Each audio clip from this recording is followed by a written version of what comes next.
Leo nataka nikufundishe kitu kitakachokusaidia hapa duniani.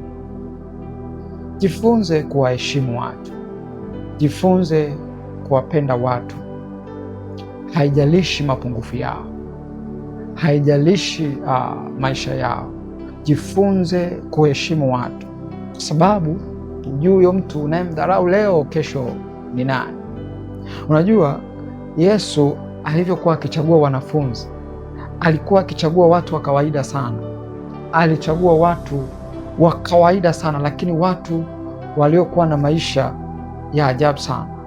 Kwa mfano kama Yuda Iskariote. Yuda Iskariote, maandiko yanasema yule alikuwa ni mwizi, lakini Yesu kumchagua mtu kama Petro, Yesu hakuangalia background yao, lakini pia walikuwa ni watu wa kawaida, wavuvi, watoza ushuru kwenye jamii, ni kama watu ambao hawana title, yani hawana sifa nzuri, lakini Yesu aliwachagua hao. Na katika kusoma kwangu maandiko tangu mwanzo mpaka Ufunuo, Mungu amekuwa akichagua watu, haangalii title zao, haangalii mionekano yao. Na ndio maana mahali fulani akasema yeye hatazami kama wanadamu tunavyotazama. Hii ikanifundisha ya kwamba ni muhimu sana kuheshimu watu, ni muhimu sana kuwapenda watu, haijalishi maisha yao walionayo. Kwa sababu ukiangalia pia kwa habari ya Rahabu kahaba, kutokea kwa Rahabu ndiko Yesu alikotokea.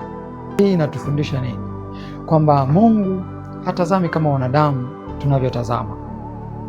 Mungu huvichagua vidhaifu, Mungu huchagua vile vilivyokataliwa, Mungu huchagua vile ambavyo vilionekana havifai.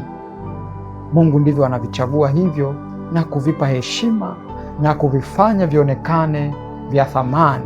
Kwa hiyo ndugu yangu, usijikatie tamaa, usikate tamaa. Haijalishi watu wamekuneneaje, haijalishi watu wamesema umeshindikana, uwezekani, haijalishi wamekupa majina, wewe ni kahaba kama alivyokuwa Rahabu, haijalishi wakati mwingine wamekusema hili lizinzi tu, hili liongo. Hayo ni majina ya wanadamu, lakini liko jina ambalo Mungu analo kwa ajili yako. Mungu anachotaka kwako ni wewe kumwamini na kumpa yeye maisha yako yote. Total surrender to him. Ni wewe kujitoa kwake, atakubadilishia jina. Aliwabadilishia wakina Petro, akambadilishia Sauli jina. Sauli akaitwa Paulo, tunamjua, alikuwa akilitesa kanisa. Ni huyu Mungu ambaye ninakwambia habari zake, atakubadilishia na wewe jina.